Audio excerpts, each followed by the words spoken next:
That's good. Thank you, Rebecca, and thank you to the Oneida County History Center for inviting me to speak tonight, and thank all of you for attending online. This evening's lecture is titled Canal Archaeology in Utica, which is actually an umbrella for two separate shorter talks. Each of these talks illustrates some of the variety of perspectives or approaches to data generated by New York State Museum archaeologists working on New York State DOT's North-South Arterial Project and the Route 5S project here in Utica. The North-South Arterial Project involved archaeological and historical surveys, testing, the excavation of 6 sites, and archaeological monitoring. One of the excavated sites was the 1026-1028 Lincoln Avenue site, which included domestic deposits and Chenango Canal related features. The second talk this evening focuses on an interesting historical tangent that was sparked by our archaeological findings along the Chenango Canal. It's an interesting tale of politics and corruption. Hopefully, you are not too politically fatigued to find the story interesting. The more recent DOT activity in Utica has been the 5S project. Archaeological surveys were conducted and construction's been monitored by archaeologists. The first section of tonight's lecture describes some of our observation of Erie Canal walls and the underground remnants of some of the many bridges that once spanned the canal through the city. I want to briefly make the point that archaeological findings are rarely complete. There are few Pompeiis out there. The deposits and structures found during archaeology are often just pieces and parts of larger wholes. Through time, artifacts, features, and sites are modified and deteriorate from use and continue to decay after abandonment. Often, they are subject to intentional dismantling, filling, and grading. Canal sites, or any sites in urban areas, are then impacted by residential and commercial building, highway construction, and underground utility construction. Further, large complex sites and features such as canals are also only archaeologically visible and documented through small samples or windows. It's impossible to expose it all simultaneously. The exposures revealed during monitoring are not ideal and unlike any archaeological images you've ever seen. So I'll try to point out some of the details of what we saw, but I admit it's kind of difficult to see in those conditions. As I said, this part of the lecture looks at the Erie Canal, Utica, and its bridges. I'll be describing some of our recent findings, but beyond that, I'd like to demonstrate what archaeology can contribute to our understanding of a historic transportation network that's already register listed and designated as a national landmark. The Erie Canal is a very well-known part of our collective historic consciousness. Clinton's Ditch, gateway to the West, the canal that made New York the Empire State, and New York City the economic capital that it is. It was finished in 1825 and was enlarged the last time in 1918 when it became the Barge Canal. This section of the Erie Canal through Utica, though, was left open as a spur until 1922.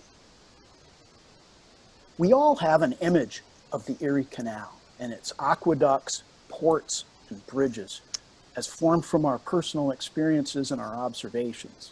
The canal has long been part of the New York State public school curriculum. The canal and associated features are displayed and interpreted at parks and sites across the state from Albany to Buffalo. Waterford, Rome, Chenango, Syracuse, Camillus, Port Byron, Ockport, etc. The canal is central to heritage tourism development. The Heritage Corridor now touts clean water recreation and fresh air. It sponsors fun runs and canal-side festivals. Bike trails have been built along multiple segments. Anything that brings history and heritage to the public is terrific. Yet, there are shortcomings. Like most other histories, perhaps any collective knowledge, the image and narrative of the Erie Canal has been simplified for the ease of presentation, structural framing, and digestibility. The sections that are displayed and interpreted tend to be the most picturesque, best preserved, massive stone masonry, and perhaps these parts are only representative of brief periods of operations. Our shared understanding is also influenced by historical nostalgia. The Low Bridge Everybody Down song was penned in 1905, capitalizing on a personal nostalgia for the old days of the canal, as motorized barges replaced the mule. Hopefully, everyone recognizes that our collective simplified, static, sanitized image of the canal that's been codified in the National Register listing and the national landmark designations that it's received, it doesn't completely capture the variability and the complexity of this transportation system. This system and its features continue to have the potential to provide more information. Today, there are few reminders of the canal through Utica. In fact, many lifelong residents have no idea that it passed through the city center. This is a view of the Genesee Street Bridge taken from the east in front of the current Observer Dispatch building. New York State Museum archaeologists monitored this extensive DOT construction project in Utica along a mile of Route 5S or Oriskany Street. Construction is replacing much of the route through this part of the city and included the replacement of nearly all existing underground utilities. As I mentioned, monitoring is less than ideal archaeology. In New York, the methods reserved for urban situations with traffic considerations, paving, and potentially deeply buried resources that would prevent or limit normal procedures. It might be better described as information salvage, a Hail Mary, or pardon me, a last-ditch effort to identify and evaluate resources. I previously presented a paper regarding Utica monitoring, and just for fun, I included a brief ethnographic description of highway construction workers, when they ate, how they ate, what they did, just how they worked. But after I wrote that paper, I discovered something, and I wanted to correct what I had said in that previous paper, and that discovery was construction workers do eat salad. Construction, though, has progressed through multiple phases and operations, each one revealing another slice of the canal corridor. There's been sewers built, storm drains, water lines, curb drains, manholes, utility vaults and conduits, signal conduits, and roadbed grading. Some of the intersections have been sliced through 8 different times over the last year and a half. And each slice, at varying depths and sizes, provide just another hint at what remains under the streets and sidewalks. We've managed to document multiple segments of walls as seen in red bars. In fact, there are a few more that aren't on this map. Portions of 6 bridges are in the red ovals, and there are countless examples of early subsurface infrastructure. Storm drains, stone arch storm drains that actually date to the 1830s, and Historic water pipes, of course, still being used as by city water. It's remarkable how old the infrastructure actually is. But the wall instruction observed to date has been highly variable.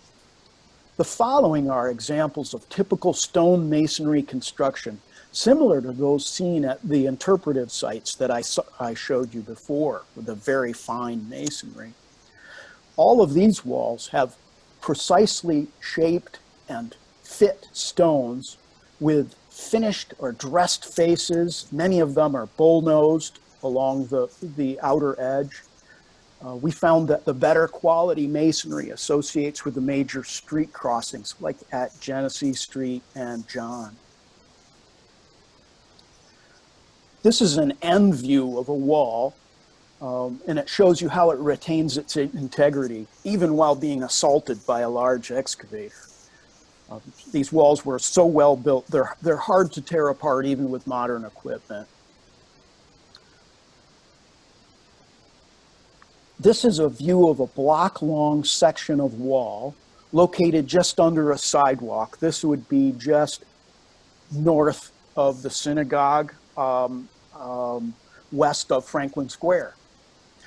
There was some mortar that we found on top of this wall section. Can anybody make out the footprint? I'll outline it. So that was pretty interesting. To see that someone at some point during this wall construction just walked through the mortar. This portion of the wall was observed inside a manhole where it formed one side of the underground space. The utility company had made use of the wall rather than building the manhole completely. That wall exposure was located next to the Genesee Street Bridge. This close-up of the same stretch shows the better constructed walls near the bridge, but more deteriorated walls with smaller, irregular stone further away. These walls don't hold up well against the excavators. This is what you're looking at here is one of those disturbed wall sections. Several sections were repaired with poured concrete. These late 19th and early 20th century repairs typically were not reinforced, contained very large size aggregate, and seemed to strongly resist demolition. Here's a historic photo of extensive concrete wall replacement west of the auditorium. I think it's interesting to see these very narrow boardwalks with wheelbarrows sort of teetering on them. That would be quite an exciting job, I think. I wonder how many loads went off that bridge. Here's another section of concrete wall that we located near Cornelia Street in 5S. Utica's canal bridges are potentially significant examples of bridge design evolution. The Genesee and Washington Street bridges are very early examples of towerless lift bridges. There are currently 16 bridges of this type operating in western New York that were built along with the barge canal in the second decade of the 20th century. Those western bridges were previously thought to be the oldest example of the type, and they may indeed be the oldest functioning examples, but what we found were parts of what would have been their predecessors here in this section of the Erie. And unlike most other bridge variants, which are associated with a named engineer or an architect, these towerless lift bridges were notably designed by anonymous state engineers. This historic view looks from Washington Street east, with an early Seneca Street Whipple bowstring bridge in the foreground, the Whipple trapezoidal type lift bridge on Hotel Street in the middle, and the Genesee Street bridge in the background with decorated pyramidal cables. I don't know what the occasion was. The Whipple vertical lift bridge is an 1873 design that was publicly scorned as an ugly skeleton. And that pressure pushed the 1896 Genesee Street Bridge to be something different. Looking south, the Genesee Street Bridge had a stationary hump bridge in the center for trolleys, towerless vertical lift bridges on either side of that for northbound and southbound traffic, and pedestrian bridges outside of those. From the north, this image shows the bridge decorated for an Odd Fellows parade. These old photos are great. They show the buildings, they show some of the advertisements, they show clothing. One of the things in this picture I really like is the sign for the Happy Thought Range over on the right-hand side. Interesting name for an appliance. This is a street view from the south, which shows a horse carriage, the auto, the trolley, and bicycle forms of transportation with the bridge in the background. Here's a picture of the Genesee Street Bridge collapsed in 1909, taken from the north side of the canal looking west. It appears the phenomenon of gawking, these fellows over here, are that's a common occurrence through time. The New York State Archives holds some of the plans and records that assist in interpreting the masonry and lift mechanisms remaining below grade. The shift from standard vertical lift bridges to towerless lift bridges moves all the moving parts below grade. This schematic of a towerless lift bridge illustrates a bit of how these bridges worked and what may remain below grade.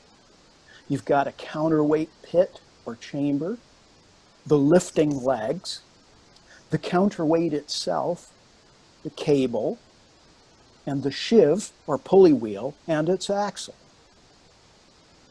In addition to some of those components, we found hydraulic or pneumatic jacks that provided lift to the bridge deck. The bridge lift mechanism changed through time using our electric motors, hydraulic or pneumatic power systems, or a combination.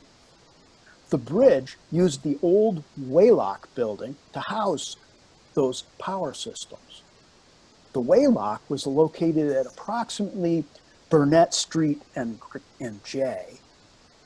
Some of the limestone masonry from that building was reused in the construction of the Oriskany Battlefield Monument.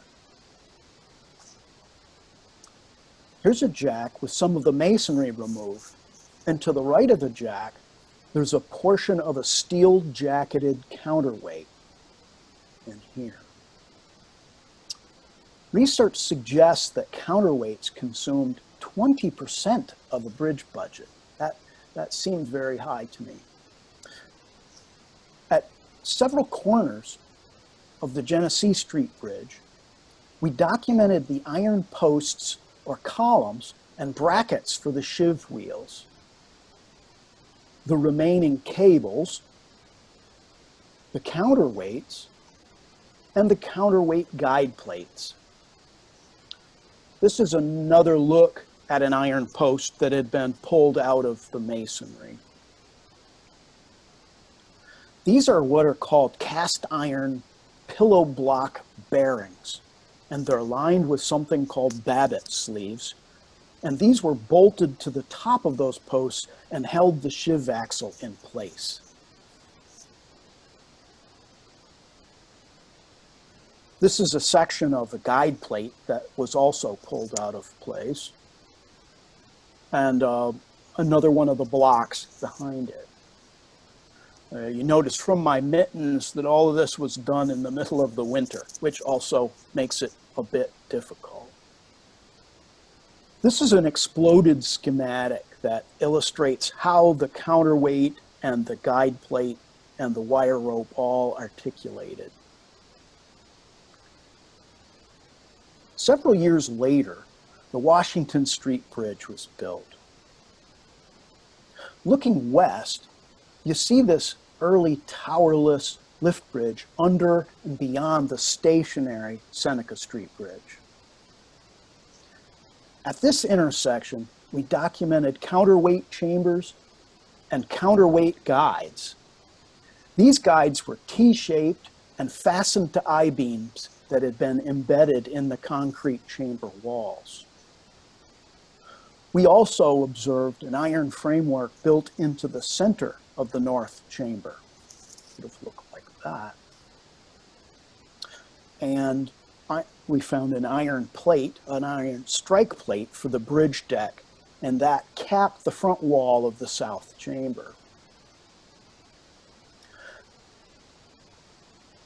The below-grade remnants of the Washington Street Bridge ultimately mapped out like this. The deck would have spanned the chambers over the towpath. The archives hold several drawing sets showing the superstructure and its workings. The drawing is remarkably similar to the earlier schematic, but it differs in that the cable is attached directly to the lifting post rather than to a secondary sheave. Built in 1910, the Seneca Bridge replaced the Whipple Arch Bridge seen in the earlier photographs. This bridge is decidedly different, but that fact took us a while to discern. Like the other bridges, it had a concrete walled counterweight chamber. In fact, this counterweight chamber had been modified by the power company to use as a manhole. But the bridge also extended out into the canal prism, unlike the other bridges, and had wing walls back to the South Canal Wall alignment. The only things we observed on the north side were wooden joists and plank decking over here, approximately where the towpath would have been.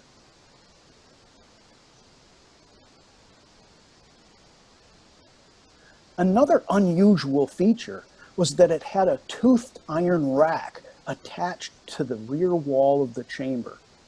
And that rack had a slight curvature.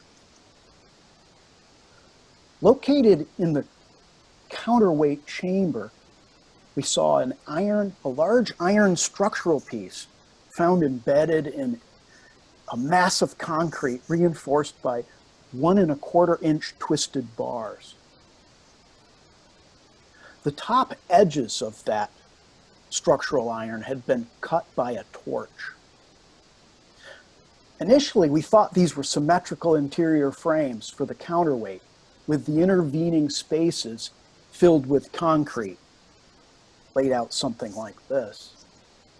But we subsequently found the plans for the bridge and found out that it's, and here's a name for you, a single leaf trunnion bascule or cantilever bridge. This image shows both the old and the new bridges. It also shows that the bridge span was shorter. An enlarged view shows the chamber, counterweight, and bridge deck both in the down and upright positions. It also shows the curved rack at the back of the pit where the pinions climbed to lower the bridge and descended to raise the bridge. Research so far suggests this is a very unique power system for a bridge. The enlarged view also reveals a girder that was built into the concrete counterweight. The shape is similar to the iron girder section that remained in the chamber. It appears the bridge was raised one last time before the iron was cut and scrapped in 1923.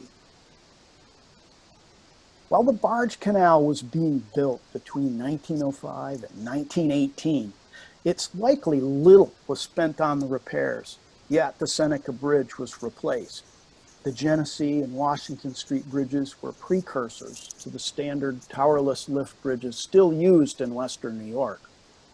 After 1918, the main route of the canal, of course, shifted to the north, out of the city, yet the old canal in Utica remained open, providing access for material shipment and a reservoir for drawing industrial water and dumping effluent. The Erie Canal through Utica at the end of its life was a smelly, filthy open sewer with haphazardly constructed walls and bridges all in a state of disrepair and failure. Given those conditions, it seems no wonder now why the city erased all above ground traces of the canal and buried it beneath the concrete and asphalt streets and sidewalks. Archaeology offers a refreshers of the realities of canal construction, use, and impacts on the people living and working near the canal. It also reveals some of the complexities of construction and repairs, and in general, a clarification of our impressions of the canal and how it functioned. That concludes this portion of the talk. I can answer a couple of questions now or wait until the end.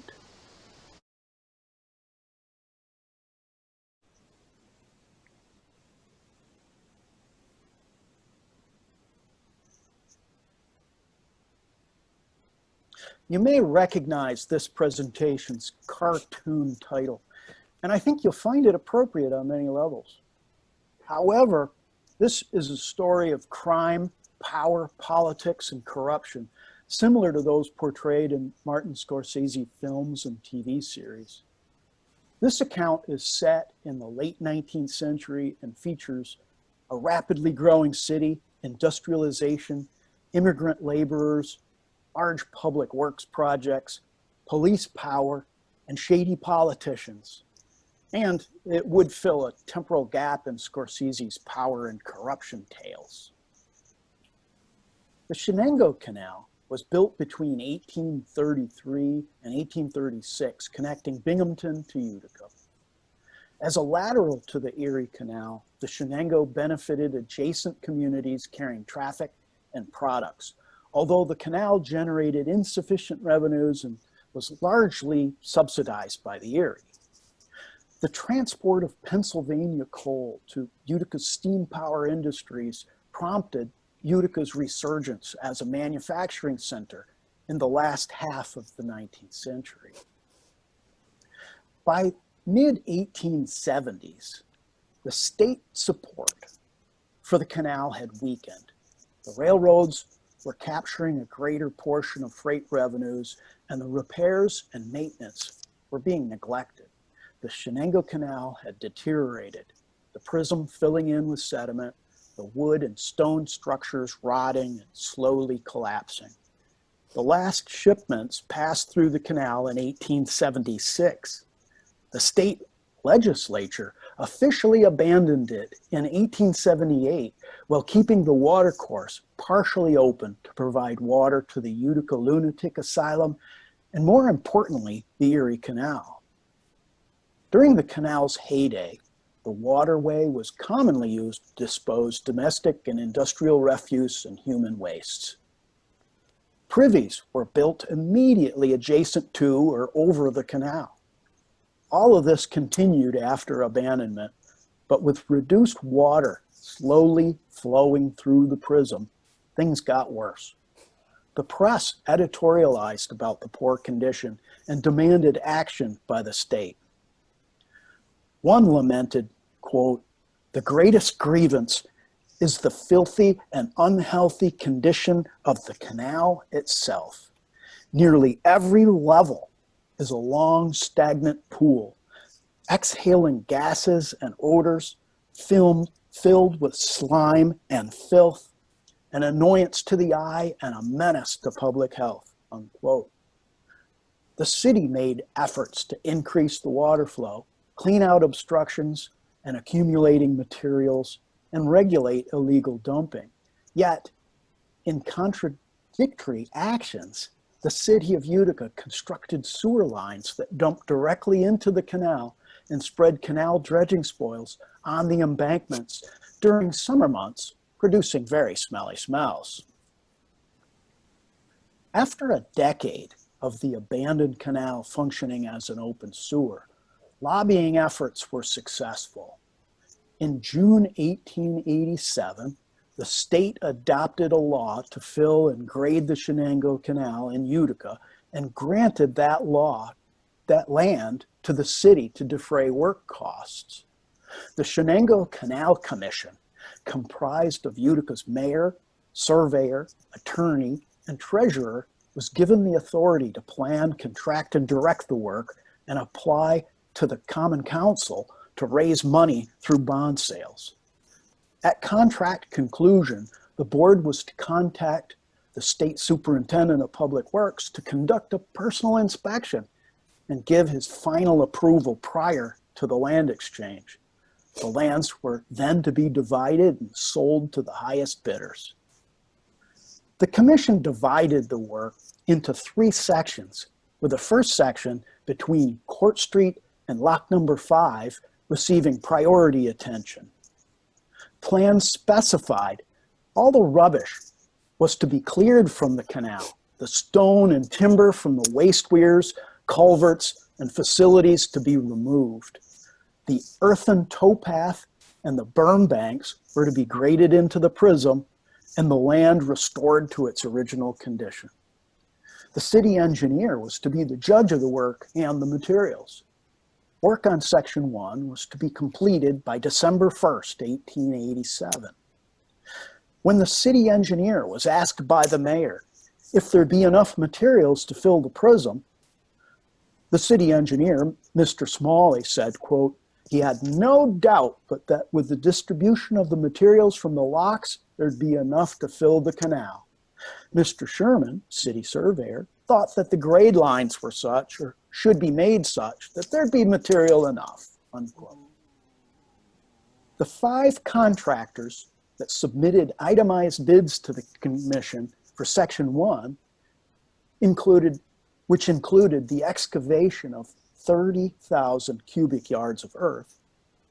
The bids ranged from $8,900 to $6,610, with the low bidding firm of Thomas Wheeler and James J. Dyer awarded the contract.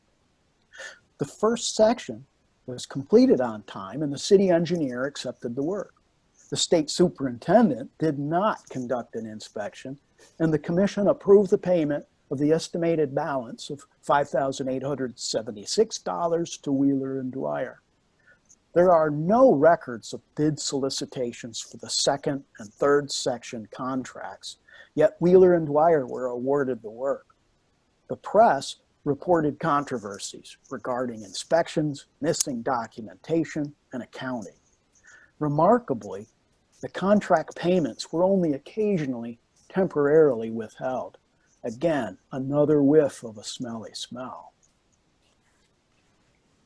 New York State Museum's Cultural Resource Survey program, Excavations at Chenango Lock Number 3, which is at 1026, 1028 Lincoln Ave, found plenty of evidence that Wheeler and Dyer did not meet the standards established in the contract plans.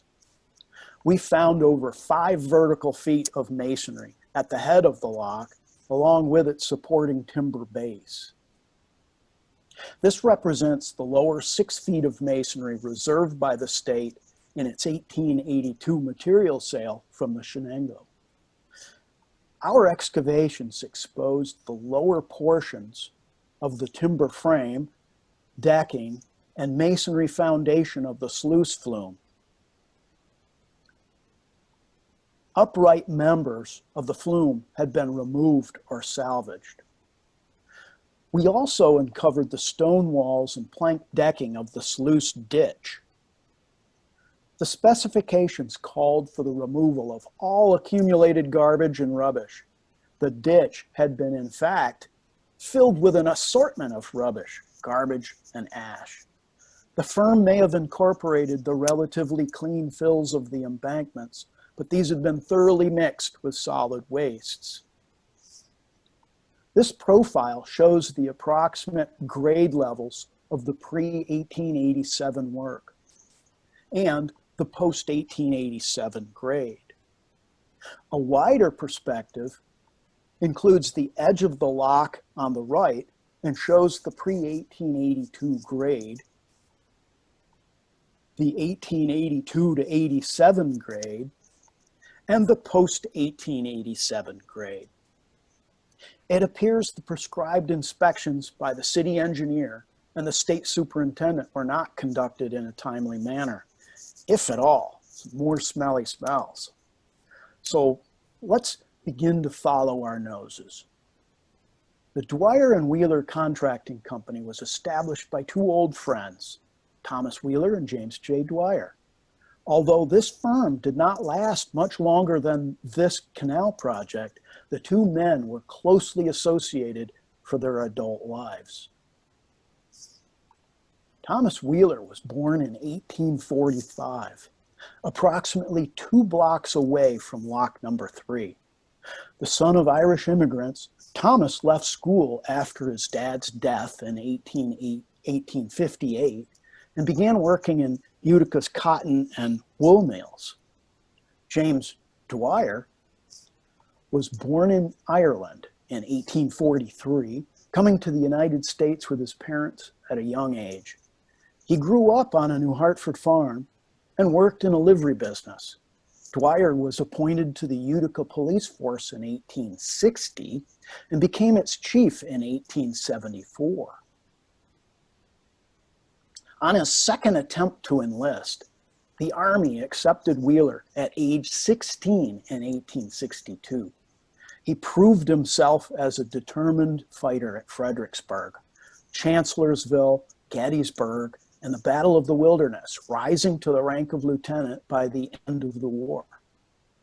Of the 1,568 Oneida enlistees, Wheeler was among the 427 survivors of their 3-year tour.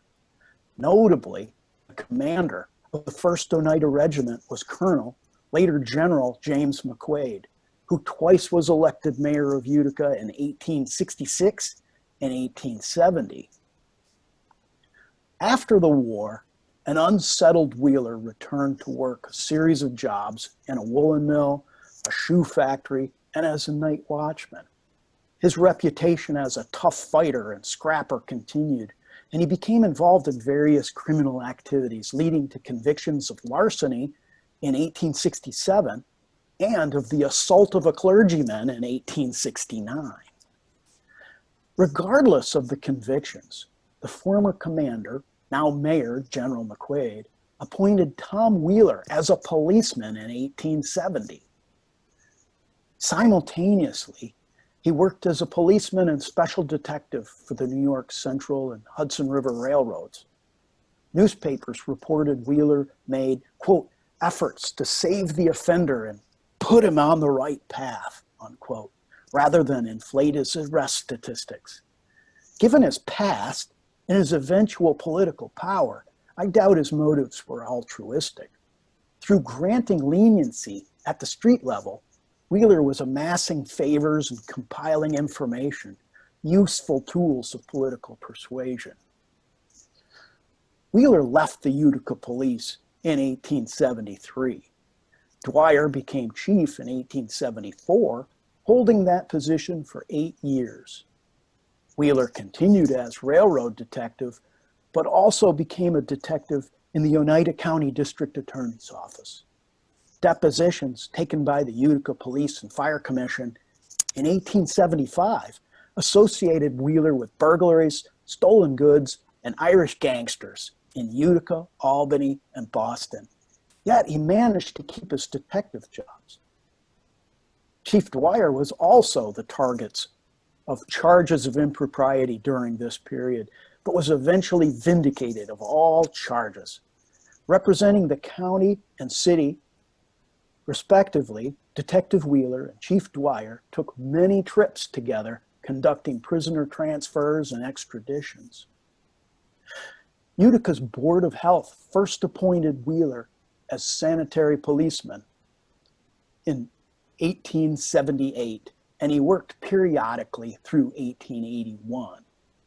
This position afforded Wheeler opportunities to develop a thorough understanding of the public sanitation system and established permitting control over waste contractors and haulers.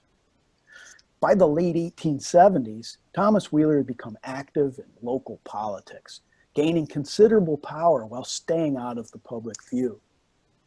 The details of Wheeler's rise to become Republican Party boss in Oneida County are undocumented, yet by 1884, journalists reported, quote, "It was an open secret that he practically dictated the nominations for both parties locally," unquote. James Dyer was also active in ward politics during the early 1880s, but his involvements led to either his dismissal or resignation as chief. After 2 years as superintendent of Utica's Bleecker Street Railway, Dyer left Utica for Minnesota for several years, where he learned the construction and contracting trades. As Wheeler's power grew during the early 1880s, he remained a detective, but also partnered with the local Democratic boss, Dave Dishler, in saloons, gambling, and allegedly prostitution. The proceeds from these operations were funneled into political patronage, the foundation of Wheeler's machine. As evidence of Wheeler's power and eventual reach, Wheeler installed James Schoolcraft Sherman as chairman of the Oneida County Republican Committee in 1883 and delivered the Utica mayorship in 1884 to the then 29-year-old. He later assisted Sherman to a congressional seat in 1887 and again to the vice presidency under Taft. Wheeler arranged his own appointment as commissioner on the Utica's Board of Health, serving from 1883 through 1888. Board duties varied, but included employing inspectors, permitting waste haulers, and recommending additions to sewers and other health-related infrastructure. In 1886, Wheeler was appointed detective and deputy sheriff of Oneida County, first winning an election as sheriff in 1889. During this election, he famously confronted his opponent, Charles Hackett, and it was documented by the press with, quote, as him saying, quote, "There are only two corrupt men in Oneida County. You are one and I am the other. You never got any office in your life that you didn't buy. I know because I bought it for you." Around 1887, Dyer had returned to Utica and partnered with Wheeler in the contracting business. The smelly smell was getting smellier. With Wheeler's Board of Health Commission, an entity that lobbied for sewer construction and the elimination of the abandoned Chenango Canal, his influence over every member of the Canal Commission, as well as the aldermen who comprised the Common Council, it seems no small conflict of interest that Wheeler and Dyer were awarded the canal contract. Wheeler likely had inside knowledge regarding competing bids and undercut the next lowest bid by just $45. His contacts with and permitting powers over local rubbish, garbage, and ash haulers may have provided a source of fill materials, perhaps collecting revenues for their disposal, saving trucking costs, and getting paid to fill the canal. Wheeler had provided engineer Smalley and surveyor Sherman their jobs, ensuring that no real inspections would occur and no inspection reports would be filed. Besides having the Chenango Canal project, Wheeler and Dyer had a small city contract for bridge construction in 1887, and in a solo venture, Dyer captured a lion's share of the city's sewer construction contracts between 1887 and 1900. As an aside at this point, it's also interesting to find that Wheeler, being on the health board, pushed for and got an act requiring pumps, sanitary pumps, to be used on people's privies. And as it turned out, Wheeler was one of the owners of the only business in town that had the sanitary pumps. The depth and extent of Oneida County and City of Utica political corruption was widely known and garnered statewide attention. Incredibly, despite all the bad publicity, Wheeler was elected mayor of Utica in 1892. While breaking up an asphalt monopoly, a significant portion of the new road construction contracts were directed to the Utica Paving Company, owned by none other than James Dyer. Wheeler lost re-election, and to further his political makeover, he launched a coal business with the city clerk, P.J. McQuaid, younger brother of General McQuaid. This business eventually became McQuaid and Bannigan, who you all may know are still in existence, very near the coal pocket that they used to own in the middle of the, which was located in the middle of the arterial. Wheeler had friends on the Republican State Committee, and in 1895, he was appointed Assistant State Superintendent of Public Works under George Aldrich, who was the party boss of Rochester. This job gave him access to state canal system patronage jobs for the next 12 years, and also allowed him to steer numerous, often non-competitive repair contracts to James Dyer. Wheeler was one of Aldrich's, quote, shadiest appointments, according to the press. Yet, he outlasted the scandalous Aldrich, 4 subsequent superintendents, and 5 successive governors. He even survived Governor Theodore Roosevelt's vigorous purge of political appointees. Wheeler was re-elected Utica's mayor in 1907, appointing Dyer as superintendent of public works during his term. Subsequent to Wheeler's failed re-election bid in 1909, Vice President Sherman appointed him as Utica's postmaster, a position that gave Wheeler control over federal patronage jobs and maintained Republican power in the county. Thomas Wheeler, also known as the Old Man, died in 1916 in his home, several blocks from his birthplace and from the old Chenango Canal route, capped by a street bearing his name. James Dyer died 2 years afterward. His obituary included much regarding his political and business associations with Wheeler. Most of the controversial history of Thomas Wheeler and James Dyer is based on circumstantial evidence and the reporting of what were highly partisan political newspapers. The archaeological evidence at Chenango Canal Lock number 3 for contractual malfeasance is pretty solid. On a larger scale, the creation of the Dyer and Wheeler Contracting Company was an initial step into the more legitimate and more lucrative business activities. Wheeler initially gained political power through physical domination, the accumulation of street-level dirt and dirty laundry, graduating to saloons, gambling, and prostitution. Contracting municipal public works projects was a less sleazy, less smelly venture, and Wheeler and Dyer's state-level contracting even more profitable. Both men were accomplished and through their deeds and favors won the support of many people through the years. The means to their ends appear rather scandalous, but were quite normal for their times.